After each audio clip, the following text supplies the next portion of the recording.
Hi friends, welcome back to my channel కంచెలు సురేష్ 517. ఈ లాగ్ని అయితే నేను ఎప్పటి నుంచో పెట్టాలనుకుంటున్నాను, కానీ ఇప్పుడు పెట్టడానికైతే వీలయ్యింది. ఆల్రెడీ మీకు వీడియో చూస్తుంటే నా అర్థమవుతుంది. అవును, ఇది శ్రీరామనవమి రోజున. అయితే ఆ రోజు ఓ పక్క భద్రాచలంలో సీతారాముల వారి కళ్యాణం జరుగుతుండగా, మరొక పక్క అయోధ్యలో ఖచ్చితంగా ఆ రోజు మధ్యాహ్నం 12ంటికి శ్రీరాముల వారి నుదుటిపైన సూర్యకిరణాలు పడేలా చేశారు.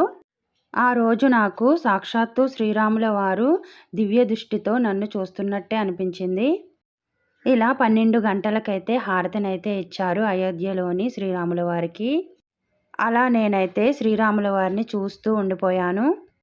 అయోధ్యలో ఉన్న శ్రీరాముల వారి నుదుటిపై పడిన సూర్యకిరణాల ఈ దృశ్యం చూడడానికి ఎంత అద్భుతంగా ఉందో కదా. జై శ్రీరామ్, జై శ్రీరామ్, జై శ్రీరామ్.